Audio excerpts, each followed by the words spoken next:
Bien le bonsoir tout le monde. Voilà, je rentre d'une journée très intense. Une des plus intenses, je pense, qu'on ait vécu. Les temples, c'était donc le premier temple qu'on est allé voir, c'est le temple de Dendera. Donc le temple d'Hathor, déesse de la musique, déesse de l'amour aussi, de l'harmonie.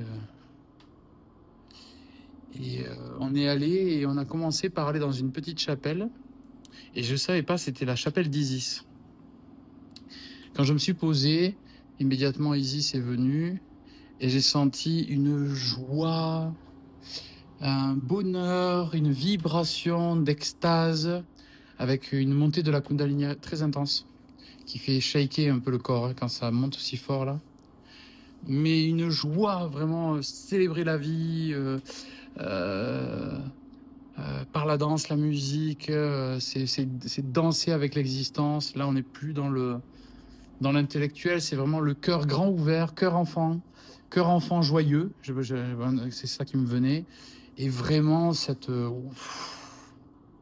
gloire à l'amour, gloire à la beauté, gloire à l'art connecté, à l'âme, gloire à l'âme, tout simplement.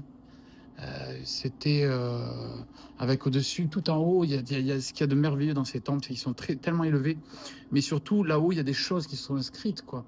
Et là, il y avait Hathor, même si c'était le temple d'Isis, il y avait Hathor magnifique, avec des bras géants comme ça. Magnificence, quoi, de ce lieu, finesse des détails, on sent que c'est vraiment une célébration de l'art, de la créativité, de l'âme, de lumière.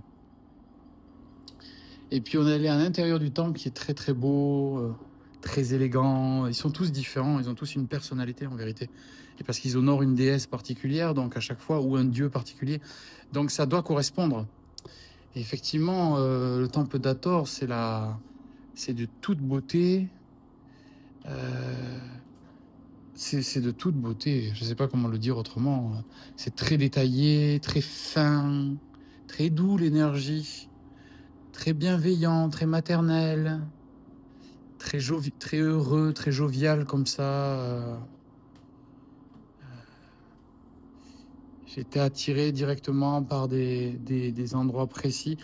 On m'avait dit que j'avais pas le droit de porter mon sistre, que vous commencez à connaître maintenant.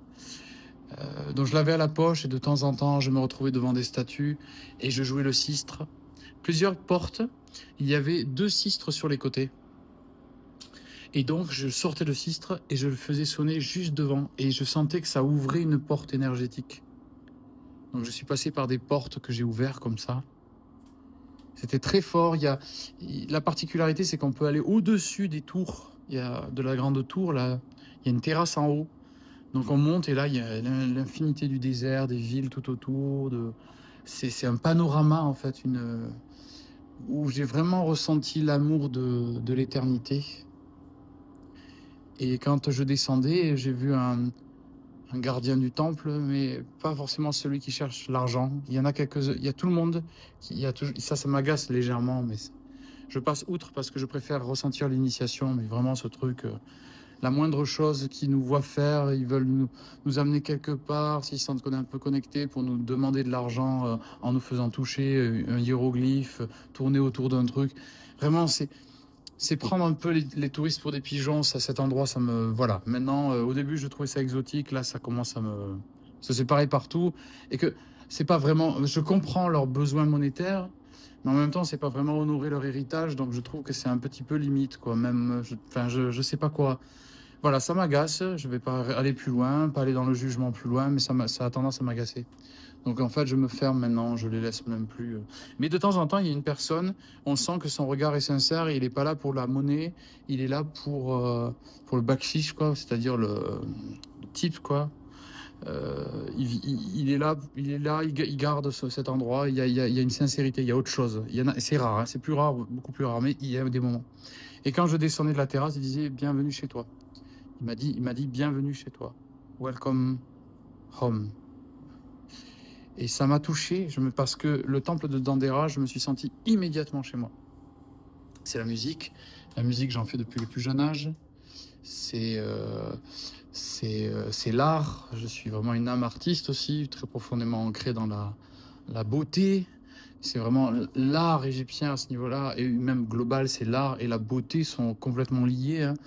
Y a pas de, c'est des représentations et l'initiation, donc c'est un art qui est très complet, très vibrant, intemporel et qui dépasse le temps sans s'abîmer en plus, très peu quoi, hein. Là, c'est des milliers d'années en arrière et il y a encore des fois des peintures, quoi, carrément, quoi. C'est très impressionnant, hein. Donc dans Dera, et là, il y a des endroits où on passe dans les catacombes après. On pouvait descendre, c'est des endroits avec des lintes au bas. Et ça, j'adore ça. C'était obligé d'aller à quatre pattes, quoi, pour passer dans des petites chapelles avec des enseignements via les hiéroglyphes et l'énergie des pierres, l'énergie des statues, etc. Et j'adore ces moments, en fait, parce que ça nous pousse à l'humilité. En initiation, le lintoba, on le retrouve modernement dans la maçonnerie, dans la franc-maçonnerie. On retrouve cette idée là que quand on rentre en initiation, il va falloir humble yourself, se rendre humble. Je ne sais pas le dire autrement. Se rendre humble, c'est-à-dire abaisser un petit peu l'ego de la tête là et parce qu'on rentre dans un espace sacré et qu'il ne faut pas venir avec la tête remplie, quoi. Et dans plusieurs endroits, on accède à ça. Parfois via des petites échelles, parfois en descendant dans les catacombes et en glisse et vraiment en passant par des tunnels, littéralement des tunnels avec des angles exprès. On sent vraiment que c'est fait pour nous mettre dans un état particulier. Et dans ces petites catacombes ou ces petits espaces qui passent à travers les murs et qui nous font arriver dans 3 mètres carrés, sachant que le couloir fait 1 mètre de large avec 3 mètres de longueur. Là, là, c'est des anciens endroits où ils venaient méditer, on le sent. Et notamment, un moment où je déboulais, j'ai atterri dans une pièce en passant par un endroit vraiment très petit. Là, il y avait une statue de Hathor, magnifique Hathor. Et je suis tombé en larmes. C'était très fort pour moi. J'avais l'impression d'être chez moi. J'avais l'impression d'être face à l'inspiratrice, mais une part de moi-même qui pourrait être Hathor, Isis. Ma part féminine, mon âme qui est connectée au beau, et qui aime ce qui est beau, qui utilisera tous les outils artistiques possibles, mais qui cherchera toujours l'excellence de la beauté pour représenter la lumière divine. Et là, j'ai vraiment senti dans ce face-à-face, vraiment ce miroir qui me ramenait au plus profond de ma sensibilité. Donc c'était très fort, ouais, j'ai pleuré. Je lui ai même joué un peu de sistre discrètement, un tout petit peu, un tout petit chant tout petit, pour éviter que les marchands du temple me disent d'arrêter. Et c'était un moment très fort pour moi. D'autres moments aussi, dans d'autres lieux, d'autres petits lieux où il y avait vraiment des énergies magnifiques avec Isis, Horus, mais représentées magnifiquement. En plus, c'est des petites pièces, donc ça amène au recueillement, doucement. Il y avait une statue d'Isis représentée avec, je crois, un initial ou un initié devant. Et l'initié, il a un sistre à la main. Alors du coup, moi, je faisais pareil. Face à la statue de Isis, je prenais mon sistre et je montrais que j'étais là pour honorer la beauté, honorer l'amour de Dieu et honorer la déesse aussi. Et je sentais vraiment une résonance très forte, comme si je comprenais ce que les hiéroglyphes nous demandaient, nous enseignent. Voilà, Dandera, énergie très douce, féminine, bienveillante, artistique, lumineuse. Je me suis senti chez moi, sincèrement. J'ai passé devant un des gardiens et je lui dis juste salam. Il me dit, vous avez une très belle énergie de lumière en vous. Ça m'a touché. Voilà. Même l'architecture est sublime. Enfin, vraiment, c'est magnifique. Dandera, c'est magnifique. Puis, nous voilà sur les routes et en route pour Abydos, le temple de Oussir Osiris. C'est un des temples qui est réputé pour être un des plus puissants. Ah oui, j'ai oublié qu'il y avait il y a le zodiaque de Dendera. Tiens, un petit détail que j'ai oublié. À Dendera, il y a un zodiaque qui est représenté sur un plafond. Sous Napoléon, ils l'ont fait sauter pour récupérer. Maintenant, il est au Louvre. Mais c'est un zodiaque très complet qui raconte vraiment l'astrologie, l'astronomie égyptienne, avec beaucoup de détails et une immense science très très développée. Vous pouvez taper Zodiac de Dendera, Louvre, et vous verrez de quoi je parle. Bref, détail hallucinant. À l'époque justement napoléonienne, avant de partir, ils avaient fait sauter à la dynamite le plafond pour récupérer le truc et se barrer avec. On a vu plus fin. Nous voilà donc à Abydos. Avant d'aller à Abydos, pause lunch, on va manger un bout.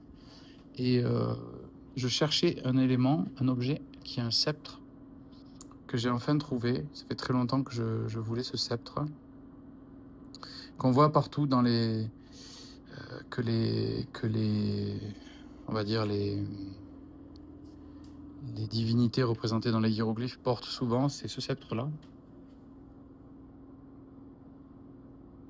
avec le pilier Jet, la colonne vertébrale d'Osiris qui correspond aux 4 mondes: le monde de l'esprit divin, le monde des archétypes, le monde des corps énergétiques des archétypes qui commencent à prendre forme, et le monde de la forme. On retrouve les quatre niveaux de l'arbre de vie. On a ici le verbe, la puissance du verbe créateur de Seth, qui doit passer par un certain tamis. On a ici la croix d'Ankh, la croix de vie. Donc il y a une vérification de l'énergie, il faut que ça serve la vie. Et ensuite, il y a la capacité de manifestation en passant par tous les plans, du plan divin au plan matériel. Et enfin, en bas, ce qu'on peut voir, c'est un diapason. Donc la question est de faire vraiment résonner le verbe pour qu'il y ait une manifestation. Donc, bien sûr, tout ça, ce sont des pouvoirs qui sont utilisés avec le cœur, avec la vérification. C'est vraiment un outil très puissant, très vibratoire, et qui a une résonance. En fait, c'est un instrument vibratoire. Il est chargé, et je l'ai chargé au temple, mais je l'ai acheté avant pour rentrer dans le temple pour pouvoir vraiment le charger. Donc, le temple de le temple de Abydos, temple de Osiris, qui mélange en fait plusieurs chapelles liées à différentes divinités. Je vous avais parlé hier des 7 portes, qu'il y avait, les 7 portes qu'il y avait au temple de Karnak, c'est bien ça, je ne me trompe pas, j'espère que je ne me trompe pas. Toujours est-il que là-bas, il y avait 7 portes dans la petite chapelle osirienne, et il y avait 7 clés. Et là, ici, dans le temple de Abydos, il y a effectivement les 7 portes, dont une seule est ouverte, celle d'Osiris. Et j'ai été très surpris par l'incroyable beauté des hiéroglyphes et de la qualité des peintures, encore très très vives. J'ai vu d'ailleurs une des plus beaux hiéroglyphes que j'ai vu, c'est celui de Thoth, mon cher Thoth Djeuti, que j'aurais été manifestement dans une vie antérieure, ce que j'ai vu dans ma hypnose régressive, comme je vous l'ai dit la dernière fois. Djeuti donc, magnifiquement magnifique, sublime en fait, et toujours dans des postures initiatiques. Donc c'est très très il faut vraiment un œil, une ouverture du cœur et de l'intelligence pour vraiment saisir des passes magiques, des passes d'ouverture de portes intimes, à travers ce que font les... Là on a Osiris, donc on a vraiment un couronnement, mais moi ce que j'en ressens, c'est que c'est vraiment l'œuvre des profondeurs. Ici vraiment l'initié sort des idées de blanc, noir, haut, bas, droite, gauche, et on cherche vraiment la résonance des opposés, hein. Et Osiris, c'est vraiment le couronnement de l'être qui va... Enfin, ce que je ressens, hein, je vous le dis, hein, tel que je le ressens. C'est vraiment le couronnement de l'être qui va aller plonger en lui. Comme le dit en alchimie le terme vitriol, visite l'intérieur de la terre et en rectifiant, tu trouveras la pierre cachée. Pour moi, le mythe osirien, c'est un mythe qui rappelle notre cheminement de descente dans nos profondeurs. Si on veut se connaître, on doit aller au fond de nous et on doit accueillir nos parts d'ombre et de lumière sans nier l'un l'autre et trouver la résonance du sentier du milieu qui nous permet en fait de vibrer vers les hauteurs. Ce que je sens de l'initiation égyptienne, c'est que je crois que les Égyptiens, c'est un feeling parce que justement, c'était en Dendera, non, c'est peut-être à Abydos, un des deux. Il y a les fameuses hiéroglyphes où on voit des lampes. Vous avez déjà peut-être vu ça, hein? Il y a des sortes de lampes avec des fils électriques. On voit qu'il y a une espèce de grande lampe, une espèce de fil électrique, c'est branché à un système. Je ressens que les Égyptiens avaient une connaissance de l'électricité différente de nous, mais toujours polarisée. C'est un système de relation de pôles. Et donc les temples via, je sais pas, l'aspect minéral des pierres, le quartz, hein, avec lequel on obtient le piézoélectrique. C'est-à-dire que quand on compresse un quartz, on obtient un signal électrique, une électricité, quoi. C'est d'ailleurs un des principes des travaux de Nassim Haramein pour l'arc qui émet des photons, donc il y a une énergie qui est émise. C'était aussi la technique des Atlantes pour activer les cristaux et surtout en faire des sources énergétiques.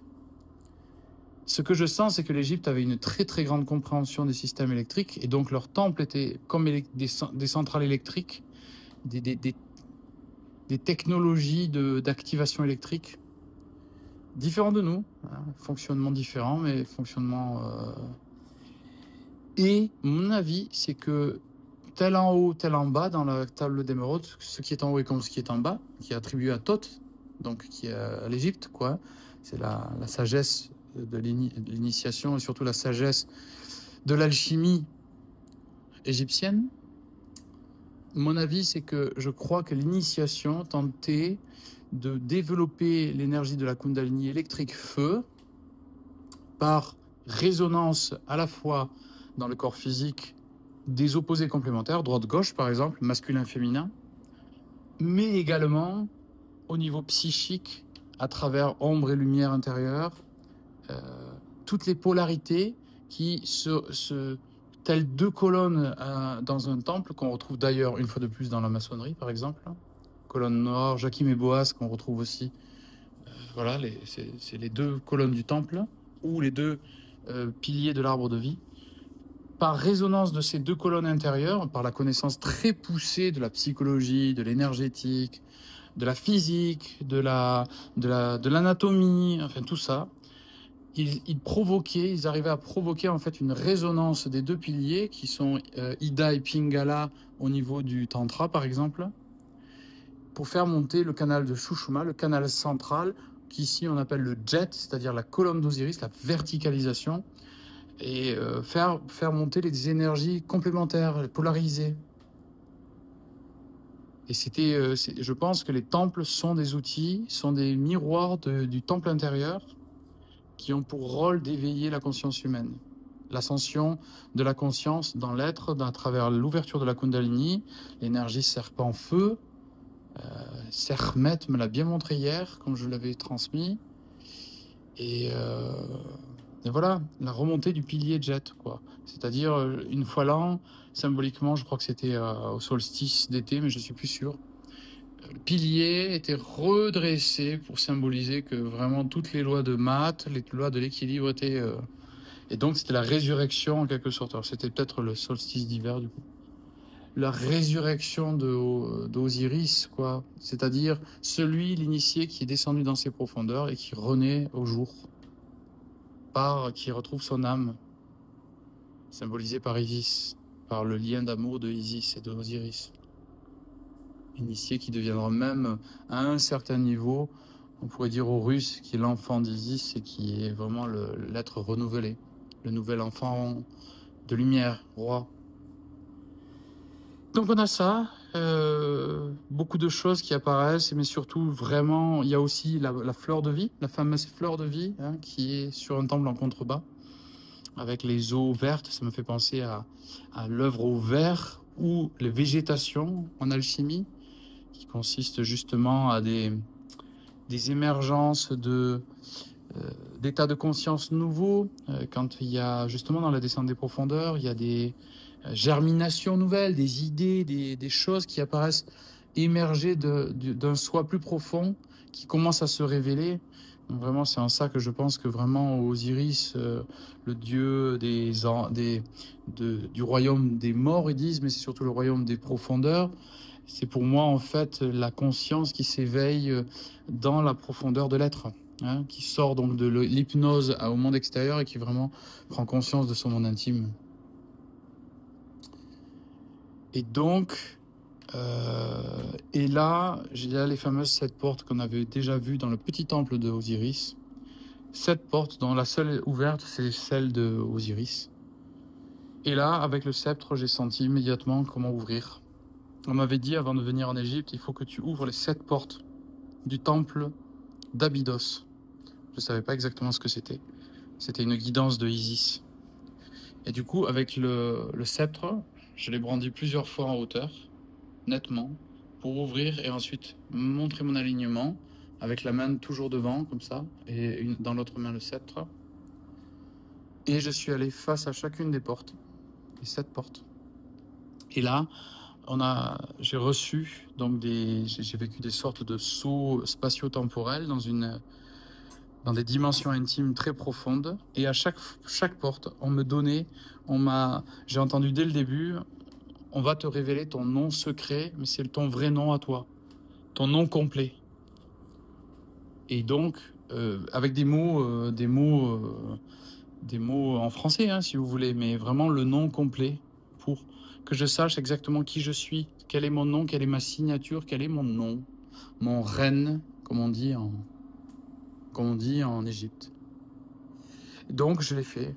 Ce qui est assez hallucinant, c'est que j'ai eu besoin de noter parce qu'à chaque fois que je passais devant une porte, que je me mettais devant et que je ressentais vraiment l'ascension vibratoire et le verbe, une sorte de logos comme ça, je devais noter.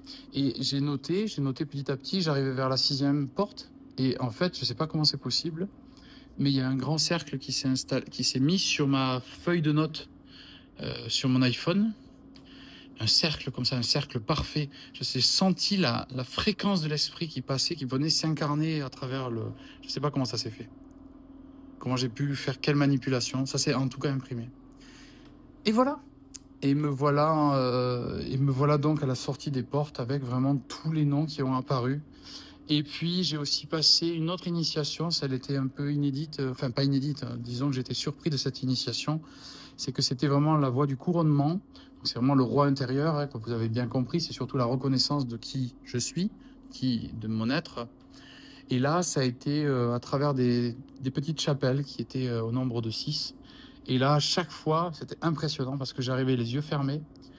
Je rentrais dans la chapelle et j'entendais « Voici que nous te transmettons le collier royal.